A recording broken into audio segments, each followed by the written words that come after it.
कहानी की शुरुआत होती है सितंबर 2020 से। आर्मी ने एक बिल्डिंग को चारों तरफ से घेर लिया है। आर्मी वाले सब ये कह रहे हैं कि इस बिल्डिंग में शायद कोई शैतान है, लेकिन उन्हें वहाँ पर कोई नहीं दिख रहा। अचानक उन्हें वहाँ से आता हुआ एक आदमी दिख रहा है, एक परछाई, लेकिन वो लोग कंफर्म नहीं है कि क्या वो आदमी है, इंसान है या कोई शैतान। वो आदमी जैसे जैसे बाहर निकलता जा रहा है, उसके पैरों के पास से अजीब तरीके के मॉन्स्टर्स है जो कि तड़प रहे हैं। शायद वो उसे मारना चाहते हैं, लेकिन अब उस इंसान को किसी से डर नहीं है। आर्मी वाले अब भी उस इंसान का चेहरा नहीं देख पा रहे। चारों तरफ बर्फ पड़ रही है। आर्मी वाले उसे रुकने के लिए कहते हैं, लेकिन वो रुकता नहीं है। तो मजबूरी में आके आर्मी को उस पे गोली चलानी पड़ती है। कौन था ये इंसान, क्या हुआ इस बिल्डिंग में, ये सारी बातें आपको इस कहानी में जरूर पता चलेगी। कहानी हमें एक महीने पीछे यानी कि अगस्त 2020 में लेके जाती है, जहाँ पर इस कहानी का लीड कैरेक्टर चा युंगसू एक नई बिल्डिंग में रहने के लिए आया है। उस बिल्डिंग का नाम है ग्रीन होम सोसाइटी। युंगसू की पूरी फैमिली कुछ ही दिन पहले मर गई थी और अब उसके पास रहने के लिए ज्यादा पैसे भी नहीं थे। उसे समझ में नहीं आ रहा था कि वो क्या करे। वो इस बिल्डिंग में रहने के लिए तो आ गया है, लेकिन अब वो क्या करेगा, किसके साथ रहेगा, उसे कुछ नहीं पता। वो ये फैसला करता है कि वो अपनी जिंदगी दे देगा, उसे और नहीं जीना है। वो मरने के लिए छत की तरफ जाता है, लेकिन इससे पहले वो कुछ कर पाता, उसकी नजर उस छत पे एक लड़की पे पड़ती है। उस लड़की का नाम न्यू है। न्यू उसे समझाती है कि अगर तुम्हें मरना है तो तुम यहाँ पर मत मरो, वरना बिल्डिंग के सारे लोग प्रॉब्लम में आ जाएंगे, तुम कहीं और जाके मरो। ये लड़की बहुत बदतमीज थी और ये उससे बहुत बदतमीजी के साथ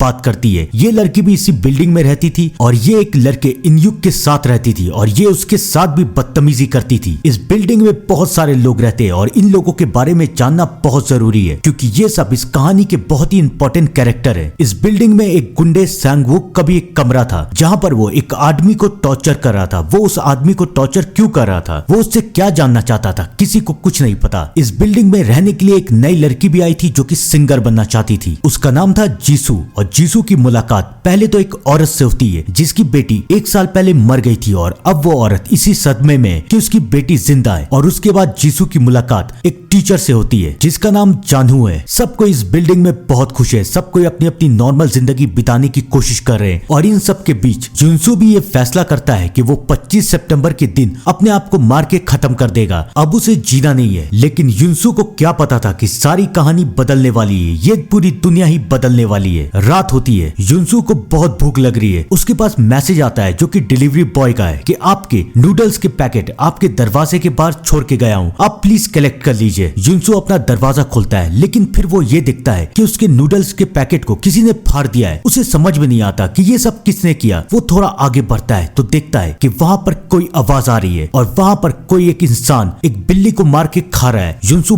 पूरी तरीके से डर जाता है, उसे कुछ समझ में नहीं आता कि वो क्या करे। वो अपने कमरे में जाके बंद हो जाता है, उसे बहुत डर लग रहा है। लेकिन तभी उसके दरवाजे पे नॉक होती है। एक औरत है जो कि रो रही है। वो कह रही है, प्लीज मेरी मदद कीजिए, मेरी बिल्ली को किसी ने मार दिया है और मुझे समझ में नहीं आ रहा है कि मैं किसके पास जाऊं। युनसू उसे समझाता है कि आप चिंता मत कीजिए, मैं पुलिस को कॉल करने की कोशिश करता हूँ। वो अपना फोन उठाता है, लेकिन वो ये देखता है कि उसके फोन पे तो नेटवर्क है ही नहीं। ये कैसे हो रहा है आज के टाइम पे, यहाँ पर इस बिल्डिंग पे उसके फोन पे नेटवर्क क्यों नहीं आ रहा। वो औरत अभी भी बहुत रो रही है। वो युनसू को कहती है कि प्लीज दरवाजा खोलिए, मुझे अंदर आने दीजिए, मुझे बहुत डर लग रहा है। युनसू उससे कहता है कि ठीक है, मैं दरवाजा खोल दूंगा, लेकिन पहले आप अपना हाथ दिखाइए। जब युनसू ये करने के लिए कहता है तो वो औरत गुस्से में आ जाती है और वो युनसू के दरवाजे को तोड़ना शुरू करती है। युनसू भी अपने इंटरकॉम में देख रहा है कि उस औरत का चेहरा कैसे बदलता जा रहा है, कैसे एक नॉर्मल सी औरत शायद एक ज़ॉम्बी या फिर एक मॉन्स्टर बनती जा रही है। उसे कुछ समझ में नहीं आ रहा है कि ये औरत कौन है, ये क्या करना चाहती है। जब औरत ये देखती है कि युनसू का दरवाजा टूट नहीं रहा है और उसे बहुत भूख लग रही है और शायद उसका खाना एक इंसान है, तो वो अपने खाने की तलाश में दूसरी तरफ चली जाती है। युनसू को समझ में नहीं आ रहा है कि वो कौन सी औरत है। वो हिम्मत करके बाहर की तरफ निकलता है, जहाँ पर उसका सामना सांगवुक से होता है। वो सांगवुक को देख के बेहोश हो जाता है, लेकिन बेहोश होने से पहले वो सांगवुक को ये बता देता है कि इस बिल्डिंग में एक औरत घूम रही है जो कि लोगों को मारना चाहती है। अब सांगवुक को समझ में नहीं आ रहा कि ये कौन सी औरत है। इन सब से बेखबर बिल्डिंग के बाकी सारे लोग अपने काम के लिए बाहर जाने की कोशिश कर रहे हैं। बिल्डिंग के नीचे एक सुपरमार्केट भी है, लेकिन ये क्या, जब सब कोई नीचे आते हैं तो देखते हैं कि बिल्डिंग का दरवाजा लॉक है, सिक्योरिटी गार्ड कहीं पर नहीं है, बिल्डिंग का बैक डोर भी लॉक है, पार्किंग लॉट भी लॉक है। किसी को कुछ समझ में नहीं आ रहा कि ये सब किसने किया। उन सब में एक फायर फाइटर सीयू भी है और उसे भी बाहर जाना है, उसे भी अपने काम पे जाना है। वो दरवाजा तोड़ने की कोशिश करता है, लेकिन उससे दरवाजा टूटता नहीं है और तब इन्यूक आके दरवाजा तोड़ता है। गेट तो खुल चुका है, लेकिन शटर अभी भी बंद है। किसी को समझ में नहीं आ रहा है कि ये शटर कैसे खुलेगा। तब उस सुपरमार्केट का आदमी ये कहता है है कि मैं कंट्रोल रूम में जाके शटर को खोलने की कोशिश करता हूँ। वो कंट्रोल रूम में जाके शटर को खोलने की कोशिश कर रहा है, वो शटर को खोल रहा है, शटर का दरवाजा धीरे धीरे खुल रहा है और सबको ये देखते हैं कि बाहर एक आदमी है जिसके मुंह पे शायद खून लगा हुआ है। किसी को समझ में नहीं आ रहा कि क्या ये बीमार है, क्या इसे किसी ने मारा है। और अब यहीं से शुरू होगा इस कहानी का खौफनाक और डराने वाला सफर, क्योंकि हमें दिखाया जाता है कि वो जो इंसान था वो कोई इंसान नहीं बल्कि एक मॉन्स्टर था। गेट खुल चुका है, वो मॉन्स्टर अंदर आ चुका है और वो अब अपनी भूख मिटाने के लिए सबको धीरे धीरे मार रहा है। वो एक आदमी को मारता है और उस आदमी को कंकाल में बदल देता है। सीयू ये देख के डर जाती है। अब उस मॉन्स्टर का अगला शिकार सीयू ही है, लेकिन इससे पहले वो कुछ कर पाते इयुक वहां पर आ जाता है और इयुक गैस का इस्तेमाल करके उस मॉन्स्टर को बाहर निकलने की कोशिश कर रहा है। वो उस मॉन्स्टर को बाहर निकाल देता है, दरवाजा बंद हो जाता है और अब सब कोई डर चुके हैं। किसी को समझ में नहीं आ रहा कि वो कौन मॉन्स्टर है। इयुक सबको समझाता है कि वो अकेला मॉन्स्टर नहीं है, बाहर झांक के देखो। सब कोई बाहर झांकते हैं और देखते हैं कि दुनिया पूरी तरीके से बदल चुकी है। अब ये दुनिया एक मॉन्स्टर की दुनिया बन चुकी है। अब बाहर सिर्फ मॉन्स्टर घूम रहे हैं जो कि अपना शिकार ढूंढ रहे हैं खाना खाने के लिए। उन्हें ये तो समझ में आ चुका है कि वो बाहर नहीं निकल सकते। सबके फोन पे एक इमरजेंसी मैसेज आता है जिसमें ये बताया जाता है कि अगर आप लोग बाहर निकले तो अंजाम बस एक ही होगा, एक खौफनाक और खूंखार मौत। आधे लोग बिल्डिंग के नीचे फंस चुके हैं और आधे लोग ऊपर हैं। वो मॉन्स्टर औरत याद है ना, वो युनसू के फ्लैट से निकल के जीसू के फ्लैट में जाती है और वो उसके फ्लैट में घुसने की कोशिश करती है। जीसू भी पूरी तरीके से डर जाती है। जब वो औरत देखती है कि उसका फ्लैट का दरवाजा भी खुल नहीं रहा है तो फिर वो वहां से चली जाती है। और फिर जीसू के पास आता है सांगवू। सांगवू के साथ यूसू भी है। यूसू अभी बेहोश है। सांगवू उस औरत के पीछे जाता है और यूसू को जीसू के पास रख के चला जाता है। यूसू अभी बेहोश है और जीसू को भी अब यहाँ से बाहर निकलना है। वो यूसू को उसके फ्लैट में अकेला छोड़ के नीचे की तरफ जा रही है। नीचे उसे एक मॉन्स्टर मिलता है और ये तो कंफर्म है कि इस बिल्डिंग में एक नहीं बल्कि कई सारे मॉन्स्टर है। लेकिन इससे पहले वो मॉन्स्टर जीसू को मार पाता, वो लिफ्ट वाला टीचर जानू जीसू को बचा लेता है। वो उस मॉन्स्टर का सर काट देता है। लेकिन क्या सर काटने से वो मॉन्स्टर मर गया? मुझे नहीं लगता। मुझे ये दिखाया जाता है कि वो मॉन्स्टर अब उठ चुका है। उसका सर तो कट चुका है, उसे कुछ दिखाई नहीं दे रहा है लेकिन उसे सब कुछ सुनाई दे रहा है। जीसू और जानू भी ये समझ जाते हैं। अब उन्हें इस बिल्डिंग से जल्द बाहर निकलना है। वो वहां से भागते हैं। वो एक दरवाजे के पास से जा रहे हैं, तभी उन्हें उस दरवाजे के बाहर से किसी की आवाज आती है। ये कमरा और किसी का नहीं बल्कि सांगवू का है। याद है ना, सांगवू अपने कमरे में एक आदमी को लाके टॉर्चर कर रहा था। जीसू उस आदमी को बचाती है और अब वो आदमी भी जीसू और जानू के साथ जा रहा है। लेकिन बीच रास्ते में वो आदमी ये कहता है कि आप लोग अपने रास्ते जाइए और मैं अपने रास्ते जाता हूँ। मैं अपने जिंदे रहने का इंतजाम खुद कर लूंगा। अब वो सब अलग अलग हो जाते हैं। इन सब बातों से बेखबर सांगवू नीचे की तरफ जा रहा है। वो उस औरत की तलाश कर रहा है जो औरत इस बिल्डिंग में खून का खेल खेल रही है। और तभी उसे नीचे न्यूयू मिलती है और उसके बाद वो औरत न्यूयू को मारना चाहती है। लेकिन इससे पहले वो न्यूयू को मार पाती, सांगवू उस औरत को रोकने की कोशिश करता है। उस औरत के सर पे पूरी तरीके से खून सवार हो चुका है। उसे बस एक चीज की चिंता है, अपनी भूख की, और उसका खाना है ये दोनों। लेकिन इससे पहले वो औरत इन्यू को मार पाती, सांगवू उस औरत को मार देता है। लेकिन मरने से पहले वो औरत सांगवू को काट देती है। तो क्या अब सांगवू भी बदल जाएगा? किसी को कुछ नहीं पता। अब सुबह हो जाती है। युनसू को भी होश आ जाता है और युनसू ये देखता है कि उसकी नाकों से खून निकल रहा है। उसे कुछ समझ में नहीं आता कि ये सब क्या हो रहा है। सब ये जानना चाहते थे कि आखिरकार हमारी दुनिया के साथ हुआ क्या। शुक्र थी कि इंटरनेट अभी भी काम कर रहा था। सब कुछ सर्च करते हैं कि ये सब क्या हो रहा है। सबको पता चलता है कि इस दुनिया में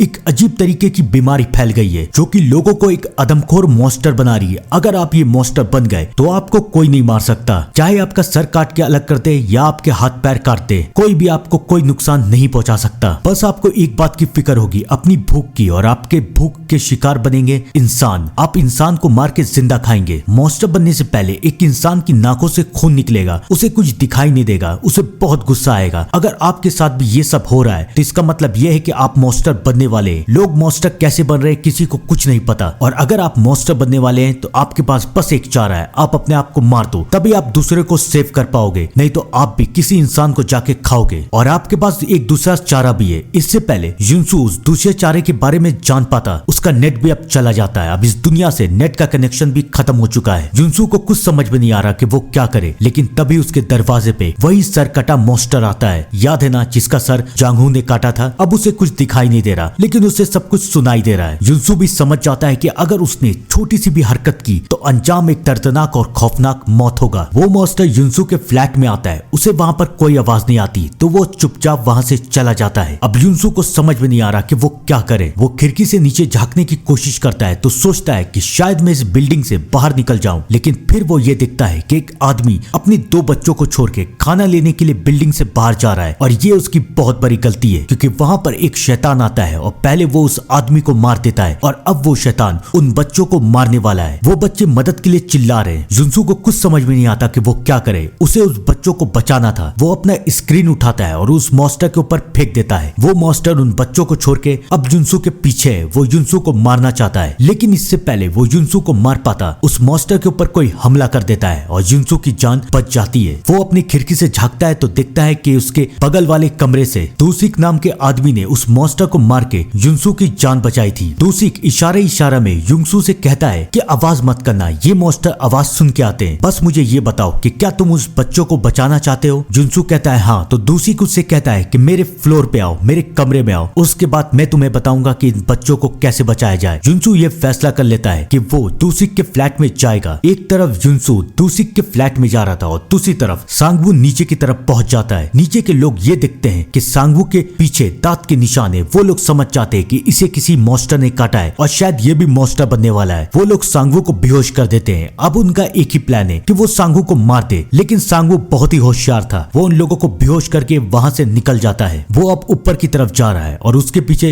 इन्यू भी है। वो शायद सांगवू को पसंद करने लगी है और वो दोनों अब ऊपर की तरफ जा रहे हैं। सांगवू ये देखता है कि इस बिल्डिंग में धीरे धीरे करके शैतान आते जा रहे हैं। इन सारी बातों से बेखबर हुनसू उन बच्चों को बचाने के लिए जा रहा है। रास्ते में उसका मुकाबला उस सरकते शैतान से होता है। वो शैतान युंसू को कभी भी मार सकता है, लेकिन वो उसे चकमा देते हुए दूसिक के कमरे में पहुंचता है। दूसिक उसका वेलकम करता है और कहता है कि मैं हथियार बनाने में बहुत ही खास हूँ। मैं कोई भी चीज को एक कमाल का हथियार बना सकता हूँ। अगर तुम मुझे अपना डंडा दो तो मैं इसे हथियार बना दूंगा और उसके बाद तुम जाके बच्चों को बचा सकते हो। दूसिक युंसू को बताता है कि मैं चल नहीं पाता, अगर मैं चल पाता तो मैं बच्चों को जाके बचा लेता। अब दूसिक युंसू के लिए वो हथियार बना लेता है और अब युंसू उन बच्चों को बचाने के लिए जा रहा है। उसका मुकाबला एक बार फिर से उस सरकटे शैतान से होता है, लेकिन इस बार वो पूरी तरीके से तैयार है। वो सरकटे शैतान को बेहोश कर देता है, क्योंकि इन मॉन्स्टर को मारा तो नहीं जा सकता। और उसके बाद वो उन बच्चों के पास पहुंचता है। वो बच्चे अभी भी बहुत डरे हुए। युंसू उन्हें समझाता है कि ऊपर कमरे में तुसुक नाम के अंकल का फ्लैट है, उनके पास खाना है, मैं तुम्हें वहां लेके चलूंगा और वो तुम्हें बहुत सारा खाना देंगे और तुम ठीक हो जाओगे। युंसू उन बच्चों को लेके जा रहा है, लेकिन यहाँ पर आएगा इस एपिसोड का सबसे बड़ा ट्विस्ट, क्योंकि हमें दिखाया जाता है कि युंसू के नाकों से खून निकल रहा है और अब युंसू धीरे धीरे करके मॉन्स्टर बनता जा रहा है। तो क्या युंसू एक मॉन्स्टर बन गया? और अगर युंसू मॉन्स्टर बन जाएगा तो इस कहानी में होगा क्या? इन सारी बातों से बेखबर आधे लोग जो कि बिल्डिंग के नीचे फंसे हुए हैं, उन्होंने बिल्डिंग के सारे दरवाजों को बंद कर दिया है, ताकि ना तो ऊपर से ना तो बाहर से कहीं से भी कोई भी मॉन्स्टर उन तक पहुंच नहीं पाए। उन सब का लीडर बन चुका है इन्यूक। इन्यूक सीयू को कहता है कि हमें इस बिल्डिंग की लाइट को जलाने की कोशिश करनी चाहिए, तो तुम मीटर रूम में जाओ। सीयू मीटर रूम में जाने की कोशिश कर रही है, लेकिन उसे भी नहीं पता कि उसका सामना किससे होने वाला है। ये दुनिया पूरी तरीके से शैतानों की दुनिया बन चुकी है। कोई इंसान कब मॉन्स्टर बन जाए, कहां मॉन्स्टर बन जाए, किसी को कुछ नहीं पता। इंतजार कीजिएगा नेक्स्ट एपिसोड का। तब तक के लिए thank you and good bye.